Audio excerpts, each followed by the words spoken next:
Hey everybody, it's April, time for our plank break, and I bet you'll never guess what one of the best things you can do to help prevent rotator cuff problems is. What would that be? It would be plank pose, so that's what we're doing today. What a surprise!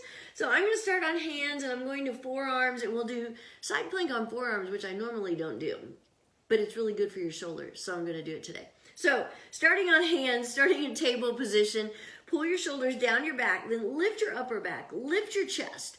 Pull in your belly, come up on your toes, shift your weight forward slightly. The timer has begun. And then remember, good grief, I have a hair in the mouth problem today. Once you get into your plank, do all that again. Separate your shoulders again, pull in your belly again, tighten up your glutes, press your heels back.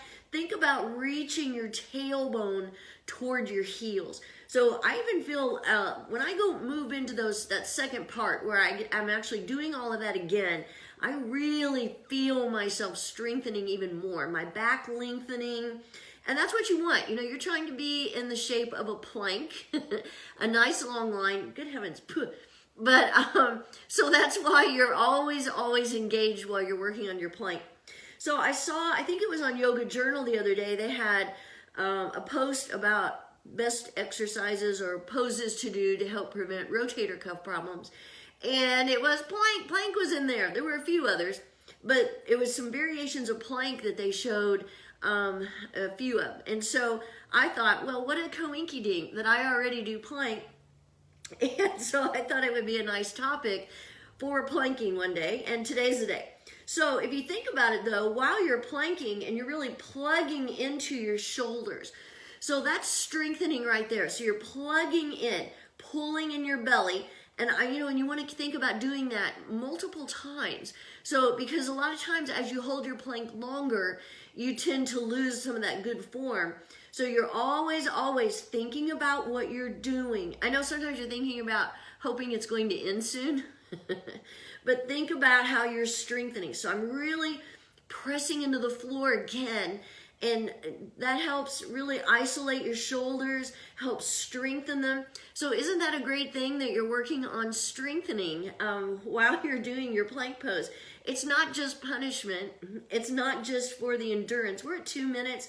I think I'm going to wait till 2:30, and then I'm going to switch to my forearms. I don't know. That just sounded good to me. So, we know obvious benefit is working on your core strength. And really, when you're working on your core and your lower back and your posture, you're strengthening everything. So there's a lot of great stuff going on. So here we go. We got about 5 more seconds, and then I'm going to switch to my forearms. If you need to switch before then, obviously you could. 2:30. So remember, when you switch, don't want to take too long for your switching part. And then you want to make sure you have good form. Oh goodness, this blouse isn't so great for forearm plank. So separate your shoulders again, pull in your belly again, tightening up your glutes. So you've got it going on. Everything's good here. So we're staying nice and lifted. And look who forgot to take off her shoes. Me. So we're at 3 minutes. So I'm going to switch to side plank. So I'm just going to bring my arm in a little bit, and then I'm stacking my feet. You don't have to stack your feet for side plank. You could bring your top foot in front of you. That helps with balance.